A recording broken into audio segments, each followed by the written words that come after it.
여러분, 왜 우리는 건강해 보이는데도 몸이 아플까요? 혈당도 잡고 싶고 뱃살도 빼고 싶은데 아무리 노력해도 제자리 걸음인 것 같아 답답하셨죠?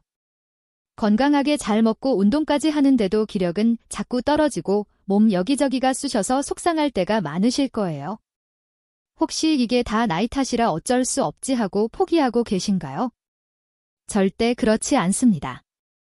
놀랍게도 그 진짜 원인은 바로 우리 몸속 수분 부족에 있습니다. 우리 몸의 대부분이 물로 이루어져 있다는 사실 알고 계셨죠?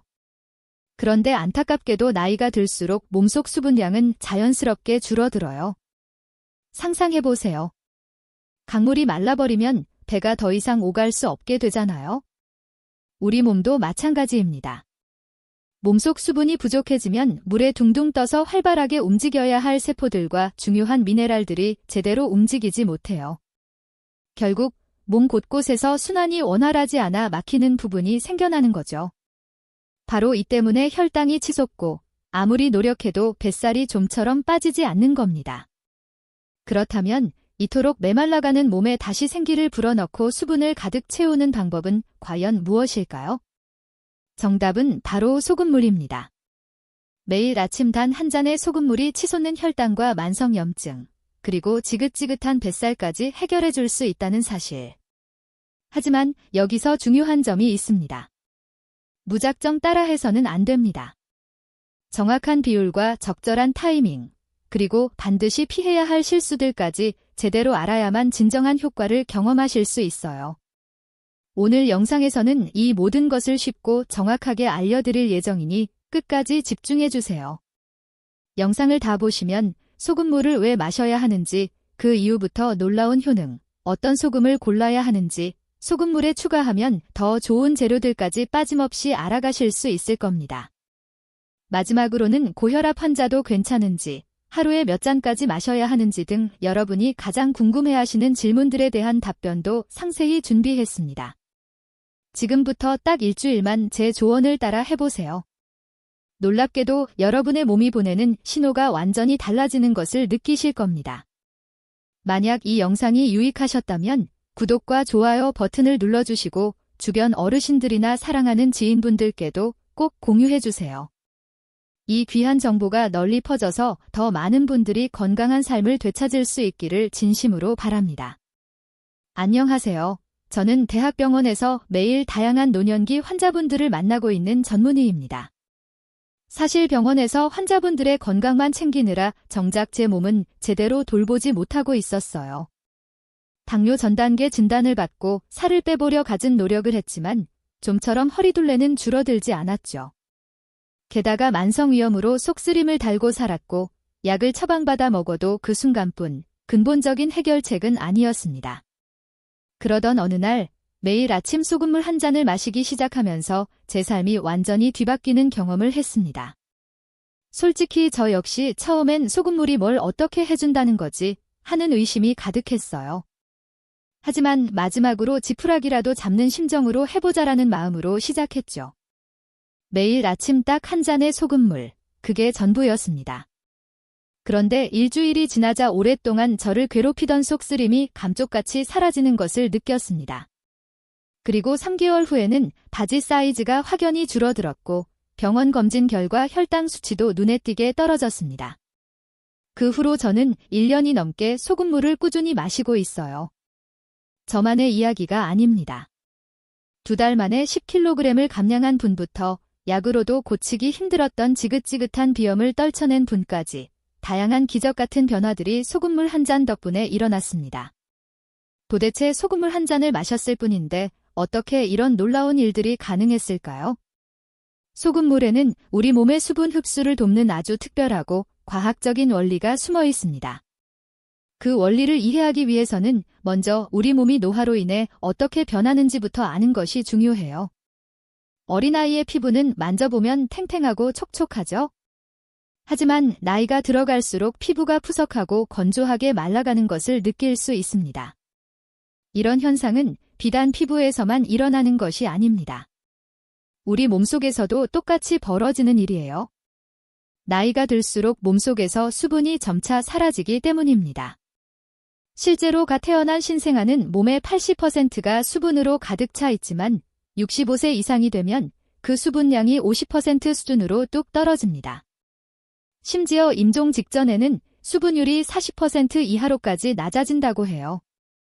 결국 노화의 과정 자체가 몸속 수분이 줄어드는 과정이라고 보아도 과언이 아닙니다. 그러므로 건강한 노화를 맞이하고 싶다면 그 핵심은 바로 수분을 지키는 것에 있습니다. 그렇다면 소중한 수분을 지키기 위해 우리는 어떻게 해야 할까요? 많은 분들이 단순히 물을 많이 마시면 된다고 생각하십니다. 하지만 맹물만 과도하게 마시면 몸속에 제대로 흡수되지 못하고 대부분 소변으로 배출되고 말아요. 그 대신 소금물을 마시면 우리 몸에 훨씬 더 효과적으로 수분을 채울 수 있습니다. 이러한 차이가 발생하는 이유는 간단합니다. 바로 우리 몸 자체가 소금물로 이루어져 있기 때문이에요. 눈물이나 피 맛을 보면 짭짤하죠? 우리 몸의 체액은 항상 약 0.9%의 나트륨 농도를 정교하게 유지하려고 합니다. 이 농도를 일정하게 지키기 위해 우리 몸에는 아주 섬세한 조절 시스템이 작동하고 있어요. 그래서 맹물을 많이 마시면 몸속 소금물이 너무 묽어지지 않도록 우리 몸은 재빨리 물을 소변으로 내보냅니다. 하지만 소금물을 마시면 어떨까요? 우리 몸은 이 물을 바로 배출할 필요성을 느끼지 않습니다. 이때 비로소 수분이 몸속으로 제대로 흡수되는 것이죠. 탈수 상태의 환자에게 약 0.9% 농도의 생리식염수 링거액을 주입하는 것도 바로 이 과학적인 원리 때문입니다. 마치 자석이 쇠붙이를 끌어당기듯 소금은 물을 강하게 끌어당기는 힘을 가지고 있습니다. 자석 주위에 쇠붙이들이 모여 머물러 있듯이 소금이 있는 곳에 물이 더 오래 머무르게 되는 겁니다. 하지만 소금물을 마시면 건강에 나쁘다는 이야기, 특히 나트륨을 많이 먹으면 고혈압에 걸린다는 걱정 때문에 선뜻 소금물 마시기를 시도하기 꺼려지실 수도 있을 겁니다. 저 역시 처음에는 그랬습니다.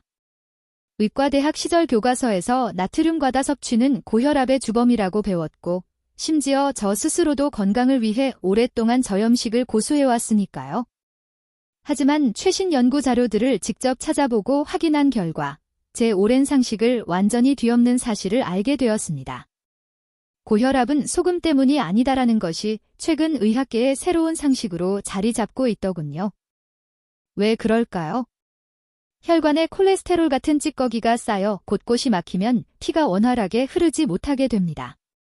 마치 변기가 막혔을 때 뚫어뻥으로 압력을 높여 뚫는 것처럼 우리 몸은 온몸 구석구석으로 혈액을 보내기 위해 혈압을 높일 수밖에 없는 거죠. 그러니 고혈압의 진짜 원인은 혈관이 막히는 데에 있습니다.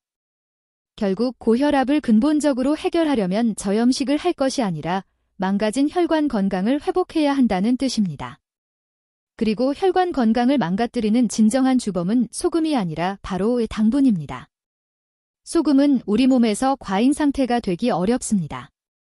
왜냐하면 우리 몸은 태초의 생명체가 바다에서 시작되었을 정도로 소금이 많은 환경에 적응해왔고 몸속 소금 농도를 일정하게 조절하는 아주 정교한 시스템이 발달해 있기 때문입니다. 소금이 너무 많아지면 몸은 즉시 소변으로 배출하거나 물을 더 마시게 유도하여 농도를 맞춥니다. 하지만 당분은 소금과 달랐습니다. 인류 역사상 달콤한 과일은 운이 좋은 날에나 겨우 얻을 수 있는 귀한 식량이었습니다. 그래서 우리 몸은 당분을 많이 먹을 일이 없었고 당분 과잉을 차단하는 장치를 미처 준비하지 못했습니다. 오히려 귀한 당분을 먹으면 재빨리 몸에 저장해두는 것이 생존에 유리했죠. 그런데 농업과 산업이 발달하면서 음료수, 빵, 과자 같은 당분 가공식품을 값싸고 무한정 먹을 수 있는 세상이 되었습니다. 당분이 필요 이상으로 몸에 과도하게 들어오는 일은 인류 역사상 처음 겪는 일이 된 것입니다. 이것이 오늘날 급증하는 고혈압뿐만 아니라 당뇨병, 심혈관 질환, 뇌졸중, 심지어 치매의 근본적인 원인입니다. 이제 이해가 되셨나요? 고혈압의 원인은 소금이 아니라 당분입니다. 그러니 소금물을 한 잔씩 마신다고 해서 없던 고혈압이 생기지 않으니 너무 걱정하실 필요는 없습니다. 물론 일시적으로 너무 많은 소금을 섭취하면 우리 뇌가 물을 더 마시라고 명령하기 때문에 큰 문제가 되지 않지만 과유불급이라는 말처럼 지나치게 많은 것은 해로울 수 있습니다. 그러니 제가 알려드리는 정확한 가이드를 반드시 지켜주시는 것이 중요합니다. 오히려 오랜 기간 저염식을 고수해온 분들은 몸속 나트륨이 부족해서 다양한 문제들을 겪고 있을 가능성이 매우 높습니다. 특히 건강을 위해 맹물만 과도하게 마셔왔다면 나트륨이 충분히 채워지지 못해 만성적인 저나트륨 혈증 상태에 빠져 있을 확률이 큽니다. 혹시 온몸이 늘 피곤하고 무기력하며 자주 어지럽고 식욕부진이나 근육경련, 쥐나는 증상을 겪거나 집중력이 떨어지고 두통이 잦다면 여러분의 몸속에 소금이 너무 부족한 것은 아닌지 의심해봐야 합니다. 실제로 하루 소금 섭취량을 5g 이하로 제한하는 극단적인 저염식이 오히려 심근경색으로 인한 사망률을 높인다는 충격적인 연구 결과도 있습니다. 그러니 소금은 너무 많이 먹어도 문제지만 너무 적게 먹어도 치명적인 문제를 일으킬 수 있는 양날의 검과 같습니다. 적당량을 섭취하는 것이 가장 중요한데 요즘은 저염식을 지나치게 강조하다 보니 오히려 소금 부족이라는 예상치 못한 문제가 발생하는 경우가 많습니다. 게다가 소금은 몸에 넘쳐날 때보다 부족할 때 훨씬 더 위험합니다. 우리 몸에 너무나도 중요한 필수 성분이기 때문에 소금이 부족하면 곧바로 생명을 위협할 수 있기 때문입니다. 신경과 근육의 정상적인 작동부터 영양소 흡수, 혈압과 순환 유지까지 소금은 생명 유지의 핵심적인 역할을 담당하고 있습니다. 제가 직접 겪었던 82세 어르신의 이야기를 들려드릴게요. 다리 통증이 너무 심해서 결국 수술을 받기 위해 다른 병원에 입원하셨던 분입니다. 그런데 수술을 준비하는 과정에서 통증은 더 심해지고 기력은 급격히 떨어지더니 심지어 헛것까지 보시는 지경에 이르렀습니다. 수술 직전 걱정이 된 자녀분들이 어르신을 저희 대학병원으로 옮겨오셨죠. 다시 정밀 검사를 해보니 충격적이게도 나트륨이 심각하게 부족한 상태였습니다. 수술 전 금식과 스트레스, 그리고 탈수가 겹치면서 나트륨 부족이 극심해진 것이었죠. 저희는 즉시 수액으로 나트륨을 비롯한 필수 미네랄들을 보충해드렸고 놀랍게도 어르신의 상태는 급격히 호전되기 시작했습니다. 통증은 줄어들고 정신은 또렷해졌으며 잃었던 기력까지 되찾으셨죠. 결국 수술 없이 수액 치료만으로 완벽하게 회복하셔서 건강히 퇴원하셨습니다. 이대로 죽는구나 싶었는데 새 삶을 살게 해줘서 정말 고맙다는 인사를 얼마나 여러 번 하셨는지 모릅니다. 이처럼 소금은 부족하면 사람을 죽음으로까지 몰고 갈 수 있는 우리 생명의 필수적인 존재입니다. 이렇게 중요한 소금을 독처럼 멀리하고 두려워할 필요는 없는 거죠. 여러분도 혹시 땀을 많이 흘린 날, 이온 음료를 마셨더니 갈증이 싹 사라지고 개운해진 경험이 있으신가요? 아니면 기력이 너무 떨어지고 힘든 날, 짭짤한 설렁탕 한 그릇을 먹고 나니 힘이 불끈 솟아난 적은 없으신가요? 이 모든 것이 부족했던 소금을 몸에 보충해준 덕분입니다. 이온 음료와 설렁탕 속의 나트륨이 몸의 수분을 채워 체액이 제대로 순환되도록 도왔기 때문이죠. 하지만 매일 이온 음료나 설렁탕을 마실 수는 없습니다. 이온 음료에는 당분이 너무 많고 설렁탕에는 지방이 많아 칼로리가 높으니까요. 그래서 필요한 것이 바로 순수한 물에 소금을 타 마시는 습관입니다. 소금물을 꾸준히 마시면 여러분이 미처 생각지 못했던 수많은 건강 문제들을 해결할 수 있습니다. 딱 일주일만 드셔도 몸이 확연히 달라지는 것을 직접 느끼실 수 있을 거예요. 이제부터 소금물을 꾸준히 드셨을 때 여러분이 얻게 될 놀라운 효과들을 하나씩 자세히 설명해 드릴게요. 첫째, 혈당이 거짓말처럼 낮아집니다. 아무리 식단 관리를 열심히 해도 공복 혈당이 떨어지지 않고 당화혈색소 수치도 제자리 걸음이라 답답하고 걱정 많으셨죠. 이대로 가다간 당뇨약을 먹어야 할지도 모른다는 생각에 불안하셨다면 소금물이 그 해답이 될 수 있습니다. 소금물이 혈당을 낮춘다고 의아하게 생각하실 수도 있지만 저뿐만 아니라 수많은 분들이 소금물을 꾸준히 드시고 혈당이 정상 범위로 감소하는 효과를 직접 경험하셨습니다. 어떻게 이런 일이 가능할까요? 혈액에는 항상 일정한 양의 당분이 존재합니다. 이 당분은 우리 세포들이 활동하는 데 필요한 핵심 연료거든요. 그래서 우리 몸은 언제든 세포가 필요할 때 쓸 수 있도록 이 당분을 혈액 속에 준비시켜 둡니다. 그런데 혈액 속에 당분이 너무 많아지면 인슐린이 출동하여 이 당분을 세포 안으로 넣어주는 역할을 합니다. 당분이 과도하면 혈액이 끈적한 시럽처럼 변해 혈관의 흐름을 방해하기 때문에 인슐린을 통해 혈당을 조절하는 것이죠. 하지만 당분과 인슐린이 스스로 걸어서 이동하는 것은 아닙니다. 혈액 속에 둥둥 떠서 세포까지 도달해야만 해요. 만약 몸속 수분이 부족해지면 혈액량 또한 줄어듭니다. 그럼 당분과 인슐린이 세포까지 이동하는 것이 매우 힘들어지죠. 물이 마른 강에서 물고기가 헤엄치기 어려운 것과 같은 이치입니다. 게다가 인슐린이 세포의 당분을 받아들이라는 신호를 전달할 때도 물이 필수적인 역할을 합니다. 물은 우리 몸속에서 다양한 신호를 전달하는 우체부와 같은 존재니까요. 그런데 물이 부족하면 인슐린의 신호가 세포 안으로 제대로 전달되지 못하게 됩니다. 이때 아침 공복에 소금물 한 잔으로 충분한 수분을 보충해 보세요. 세포 안팎과 혈액의 수분량이 충분해지면서 인슐린이 당분을 세포에 훨씬 쉽게 넣어줄 수 있게 됩니다. 자연스럽게 높았던 혈당이 정상 수치로 떨어지게 되는 것이죠. 뿐만 아니라 인슐린이 당분을 세포에 잘 넣어주니 세포들은 충분한 연료로 활발하게 활동할 수 있게 되어 몸 전체의 활력까지 넘치게 될 겁니다. 두 번째로, 소금물은 지긋지긋한 뱃살을 줄여줍니다. 적게 먹고 열심히 운동해도 뱃살이 좀처럼 줄어들지 않아 고민이셨던 경험 다들 있으실 겁니다. 오히려 나이가 들면 특별히 많이 먹지 않아도 뱃살이 쉽게 찌는 것을 느끼실 거예요. 특히 여성분들은 폐경 이후 여성 호르몬이 줄어들면서 하체와 엉덩이 지방은 감소하고 복부에만 지방이 집중되어 허리둘레가 점점 늘어나는 경우가 많습니다. 대체 왜 이렇게 뱃살은 자꾸만 늘어나는 걸까요? 그 주된 이유는 몸속 수분이 부족해지면서 인슐린 저항성이 커지기 때문입니다. 인슐린 저항성이란 인슐린이 혈액 속 당분을 세포에 넣으라고 신호를 보내도 세포들이 그 신호를 무시하는 현상을 말합니다. 비유하자면 처음 방문한 낯선 영업사원에게는 문을 잘 열어주다가 매번 찾아와서 문을 두드리면 귀찮아서 더 이상 안 열어주는 것과 비슷합니다.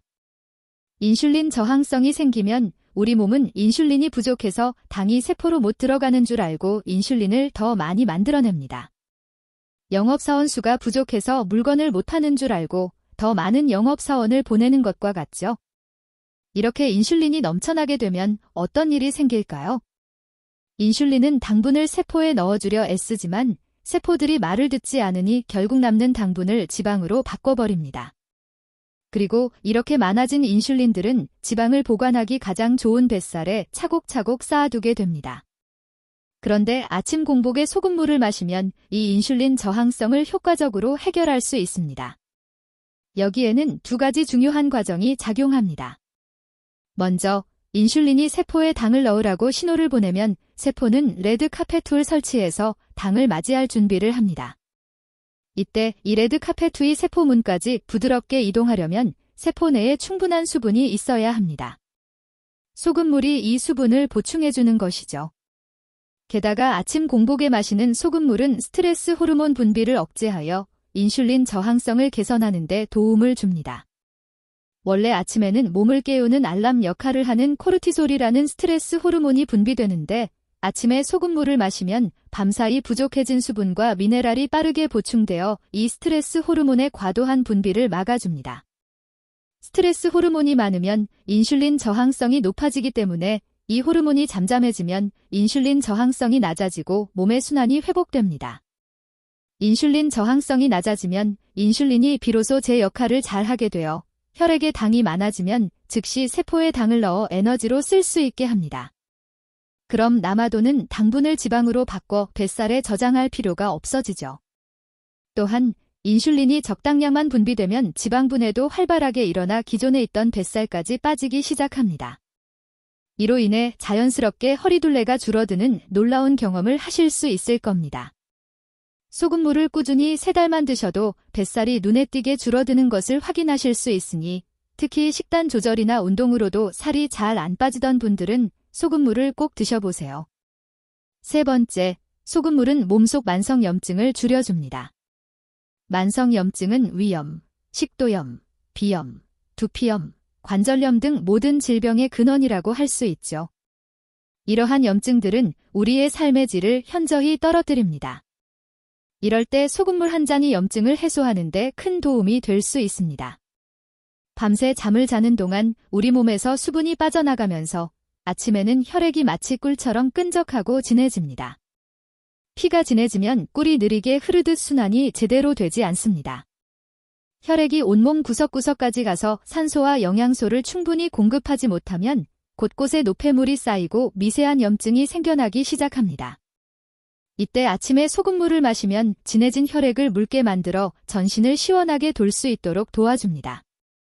마치 고압 물줄기로 몸속을 청소하듯이 혈액량이 늘어나면 염증 물질들이 시원하게 씻겨 내려갑니다. 혈액이 씻어온 염증 찌꺼기들은 신장과 간을 통해 깔끔하게 몸 밖으로 배출되는 것이죠. 이처럼 소금물은 몸속 염증의 근본 원인인 혈액순환 장애를 해결하여 자연스럽게 전신 염증을 감소시켜주는 아주 똑똑한 해결사입니다. 네 번째, 소금물은 피부도 탱탱하게 만들어줍니다. 실제로 저도 값비싼 화장품을 매일 바를 때보다 소금물을 마시기 시작한 후부터 피부가 정말 좋아졌다는 말을 더 많이 듣게 되었습니다. 나이가 들면 피부 세포 사이에 수분이 부족해져 피부가 거칠어지고 잔주름이 늘어납니다. 겨울철 각질이 유난히 많이 생기는 것도 이 때문이죠. 그런데 소금물을 마시면 몸속 구석구석까지 수분이 충분히 보충되어 피부 세포에도 생기가 돕니다. 특히 소금 속 나트륨 이온은 마치 강력한 수분 자석처럼 물을 피부 조직에 꽉 붙잡아 두어 오랫동안 촉촉하고 건강한 상태를 유지해줍니다. 피부 세포 사이사이에 수분이 가득 차면 잔주름이 펴지고 피부결이 눈에 띄게 부드러워지는 것을 경험하실 수 있을 겁니다.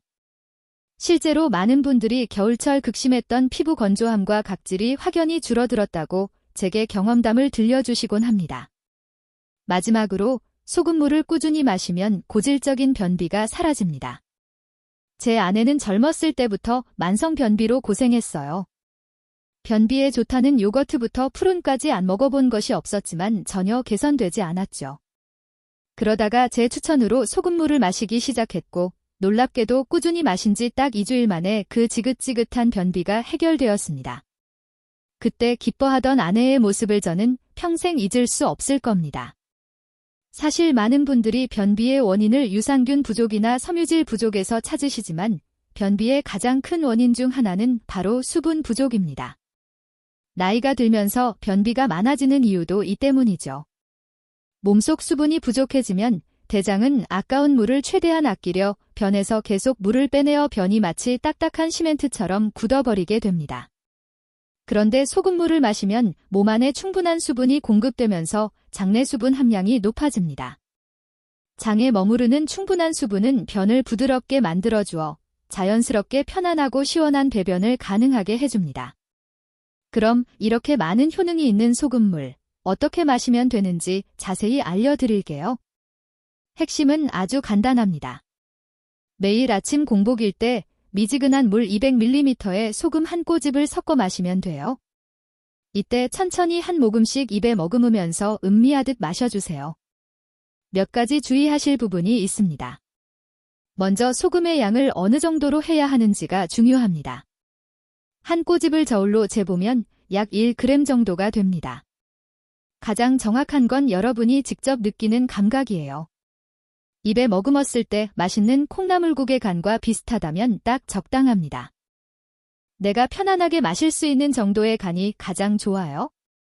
만약 먹기 불쾌하게 짠맛이 난다면 지금 내 몸이 필요한 것보다 많은 양의 소금이 들어간 것이니 양을 조절해야 합니다. 내 몸이 보내는 신호에 귀 기울여 보세요. 소금물에 적응이 되고 몸 상태가 개선되는 것을 확인한 후에는 소금의 양을 조금씩 더 늘려서 최대 2꼬집까지 넣어보셔도 좋습니다. 중요한 건 항상 내 몸 상태에 맞추는 것입니다. 만약 일주일 정도 마셔봤는데 컨디션이 전보다 좋지 않다면 잠시 멈추시고 양을 더 줄여서 다시 시작해보세요. 소금물을 드신 후에는 몸에 충분히 흡수될 시간을 30분 정도 주시면 좋아요. 소화할 것이 없기 때문에 10분 정도면 위에서 소장으로 이동하여 흡수가 시작됩니다. 다만 전신 세포까지 가는 데는 30분 정도의 시간이 걸리거든요. 그래서 식사는 소금물을 드시고 30분이 지난 후에 하시면 수분 흡수를 방해하지 않을 수 있어요. 다른 약이나 영양제도 마찬가지로 30분 정도 간격을 두고 드시길 권장합니다. 어떤 소금을 골라야 하는지에 대해서도 많이 궁금해하세요? 사실 소금물 요법에서 가장 신경 쓰셔야 할 것 중 하나가 소금 선택입니다. 일단 집에 있는 하얀 정제소금은 피하시길 강력히 추천드립니다. 정제소금은 순수한 염화나트륨이 99%로 마치 껍질을 다 벗긴 백미와 같습니다. 어떤 음식에나 어울리고 깔끔하지만 영양분은 거의 없죠? 화학 처리 과정을 거치면서 우리 몸에 필요한 균형 잡힌 미네랄이 모두 사라져 버립니다. 그럼 어떤 소금을 선택하면 좋을까요? 정제소금 이외에 다양한 소금 중에서 원하시는 것을 선택하셔도 좋습니다. 다만 미네랄이 풍부한 제품일수록 우리 몸에 줄 수 있는 이점이 가장 많아요. 그래서 저는 천일염을 가장 추천드립니다. 천일염은 바다의 미네랄을 그대로 간직한 최고의 선택이에요. 마그네슘, 칼슘, 칼륨이 풍부해서 전해질 균형을 완벽하게 맞춰줄 수 있거든요. 가격도 합리적이고 구하기도 쉬워서 매일 사용하기에 아주 적합합니다. 특히 서해안 천일염이 품질이 우수해요. 두 번째로 추천드리는 건 죽염입니다. 죽염은 천일염을 대나무 통에 넣고 고온에서 구워낸 프리미엄 소금이에요.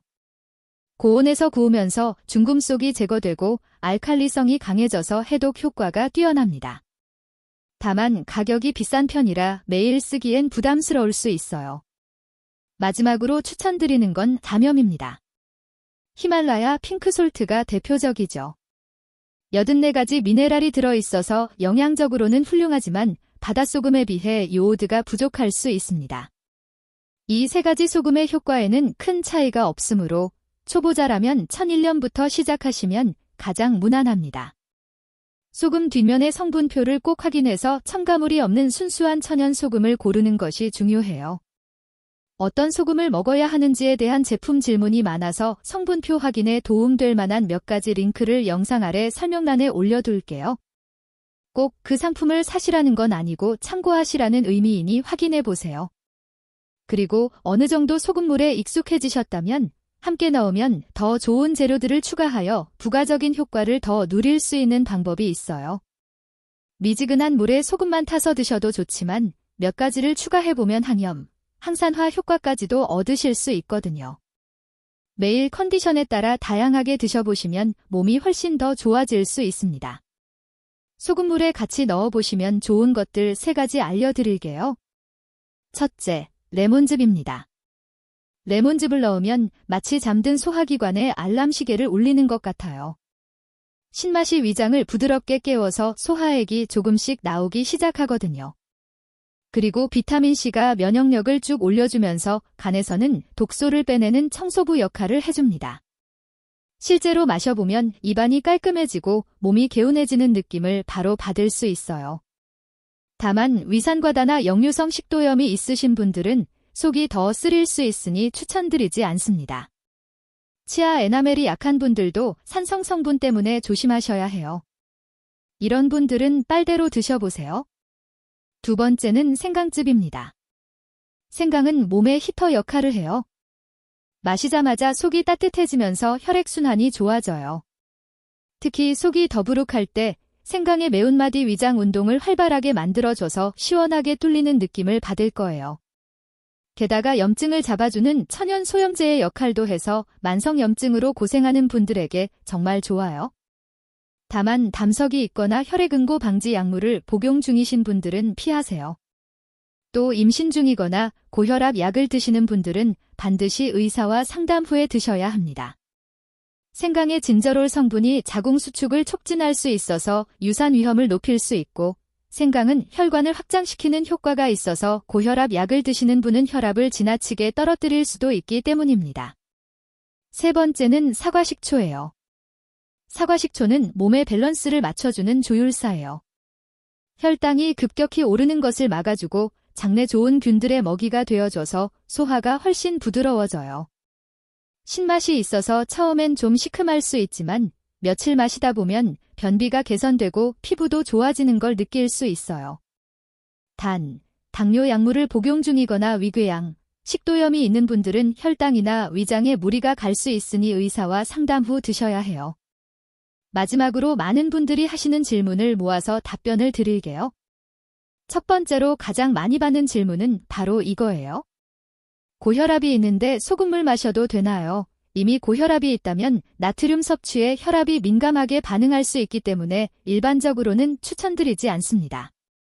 다만 약으로 혈압 조절이 잘 되고 있고 아침에 일어날 때 반복적으로 어지럼증을 느끼는 분은 의사와 상담 후 아주 소량으로 시작해 보시는 것을 권장합니다. 가볍게 0.3g 정도의 아주 소량으로 시작해 보신 후 일주일 동안 매일 혈압을 재보세요. 소금물을 드시기 전보다 혈압이 5에서 10mmHg 이상 상승하거나 손발이나 얼굴에 붓기가 나타나거나 어지럼이나 두통이 생기거나 컨디션이 현저히 떨어진다고 느껴지면 즉시 중단해야 합니다. 중단한 날은 맹물을 하루 동안 1.5리터 정도 나눠서 마셔주세요. 두 번째로 많이 받는 질문은 공복에만 마셔야 하나요? 입니다. 소금물은 공복 전용은 아니에요. 다만 아침 기상 직후에는 밤사이 수분이 부족해진 상태이므로 이때 소금물을 마시면 빠르게 수분이 충전되는 효과가 가장 좋습니다. 그래서 기상 직후 공복에 마시는 것을 가장 추천드려요. 하지만 사정이 여의치 않다면 일과 중에 드셔도 괜찮아요. 갈증이 나거나 기운이 없다는 느낌이 들 때 마셔주시면 더 도움이 될 수 있습니다. 세 번째로 많이 받는 질문은 하루에 한 잔만 마셔야 하나요? 입니다. 처음 시작하시는 분은 하루에 한 잔만 마시길 권장드려요. 많이 마신다고 효과도 무작정 커지는 건 아니거든요. 하지만 저염식 식단을 오래 해서 나트륨 부족 증상이 있는 분은 한 잔이 적응되고 이상이 없으면 하루에 2~3잔 정도까지 마셔보셔도 좋습니다. 또는 운동 전후나 땀을 많이 흘린 날에는 한 잔 정도 추가로 드시면 수분 보충에 큰 도움이 돼요. 혹시 간헐적 단식을 하시는 분이 계시다면 단식 중에 소금물을 마셔주시는 것은 기력을 유지하고 수분을 보충하는 데 큰 도움이 됩니다. 네 번째 질문은 왜 사람마다 효과가 다른가요? 입니다. 실제로 소금물을 마신 분들의 후기가 많은데 효과가 정말 다양해요. 살이 빠졌다는 분부터 심지어 암이 나았다는 분까지 계시죠. 소금물의 효과가 다르게 나타나는 가장 큰 이유는 수분이 부족한 정도가 사람마다 다르기 때문입니다. 평소 수분 부족이 심했던 분들은 다양하고 큰 효과를 빠른 시일 내에 느끼실 거예요. 생활 습관도 큰 영향을 줍니다. 평소 운동을 많이 하는지, 어떤 음식을 많이 드시는지에 따라서 소금물을 마셨을 때 수분과 미네랄이 보충되는 정도가 달라지거든요. 마지막 질문은 소금물을 마시면 안 되는 사람도 있나요? 소금물은 대부분의 사람들에게 안전합니다. 앞서 말씀드렸다시피 우리 몸에는 나트륨 과잉이 되지 않도록 조절하는 장치가 있기 때문이에요. 하지만 이 조절 시스템에 문제가 있는 분들은 소금물을 드시면 안 됩니다. 만성 신부전 등의 신장 질환 환자는 절대 소금물 요법을 하시면 안 돼요. 간경변 등의 간 질환 환자도 마찬가지예요. 그리고 신부전 등의 심장 질환 환자는 혈액량이 증가하면 심장에 무리가 갈 수 있어서 소금물은 피하셔야 해요.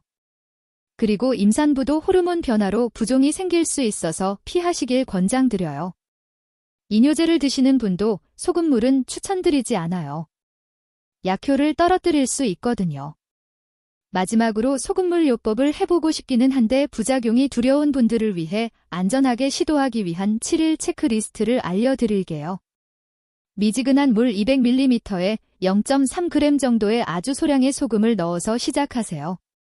아주 살짝 짠맛이 느껴지면 됩니다. 매일 아침 소금물을 한 잔 마신 후에 다음 7가지 사항을 수첩에 기록하세요. 혈압, 체중, 얼굴 및 손발의 붓기, 어지럼, 피곤, 배변 횟수, 그리고 측정 가능하다면 공복 혈당까지 7일 동안 매일 이 사항들을 누적해서 기록하세요. 그러다가 혈압이 평소 대비 5에서 10mmHg 이상 상승하거나 얼굴이나 손발에 붓기가 생기거나 어지럼이나 두통이 생기거나 컨디션이 현저히 떨어진 것이 확인되면 즉시 중단하세요. 중단한 날은 맹물을 하루 동안 1.5리터 정도 나눠서 마셔주세요. 이렇게 하시면 곧 안전하게 소금물을 드실 수 있습니다. 여러분, 오늘 영상 어떠셨나요? 소금물 한 잔이 이렇게 많은 변화를 가져올 수 있다는 사실 놀라우시죠? 사실 처음엔 반신반의 하실 수 있어요. 저도 그랬으니까요. 의사로서 수십 년간 배워온 상식과 달랐거든요. 하지만 직접 경험하고 수많은 분들의 변화를 지켜보면서 확신하게 됐어요. 우리 몸은 생각보다 단순한 원리로 작동한다는 거요. 복잡한 영양제를 챙기고 값비싼 건강식품을 사기 전에 가장 먼저 확인해야 할 건 바로 수분과 미네랄이에요. 아무리 좋은 영양소도 물이 부족하면 제대로 흡수되지 않거든요. 마치 아무리 좋은 씨앗을 뿌려도 메마른 땅에서는 싹이 트지 않는 것처럼요. 오늘부터 딱 일주일만 시도해보세요. 아침에 일어나자마자 미지근한 물 200ml에 소금 한 꼬집을 넣어서 천천히 마셔보세요. 그리고 여러분 몸의 신호에 귀 기울여 보세요. 속 쓰림이 줄어들었는지, 몸이 가벼워졌는지, 화장실 가는 게 편해졌는지 말이에요. 작은 변화들이 모여서 큰 변화를 만들어낼 거예요. 다만 꼭 기억하세요. 소금물은 만능이 아니에요. 신장 질환, 간 질환, 심장 질환이 있으신 분들은 반드시 의사와 상담하셔야 해요. 그리고 고혈압이 있으신 분들도 신중하게 접근하셔야 하고요. 건강은 한 가지 방법으로만 지킬 수 있는 게 아니니까요. 균형 잡힌 식단, 규칙적인 운동, 충분한 수면이 함께 이루어져야 해요. 소금물은 그 모든 노력의 기반을 다져주는 역할이에요. 마른 땅에 물을 주듯 메말라가는 몸에 수분을 채워주는 것, 그게 바로 소금물 요법의 핵심입니다. 오늘 영상이 여러분의 건강한 삶에 작은 도움이 되었길 바라요. 이 정보가 유익하셨다면 구독과 좋아요 꼭 눌러주시고 주변 분들께도 공유해주세요. 특히 뱃살, 혈당, 만성피로, 염증으로 고생하시는 부모님이나 지인분들께 꼭 알려주세요. 댓글로 여러분의 경험담도 나눠주세요. 소금물 마신 지 일주일째인데 이런 변화가 있었어요 라고 공유해주시면 같은 고민을 하시는 다른 분들께도 큰 힘이 될 거예요. 여러분 모두 건강하시고 활력 넘치는 하루하루 보내시길 바라요. 다음 영상에서 더 유익한 건강 정보로 찾아뵙겠습니다. 지금까지 듣기만 해도 튼튼해지는 튼튼라디오였습니다. 감사합니다.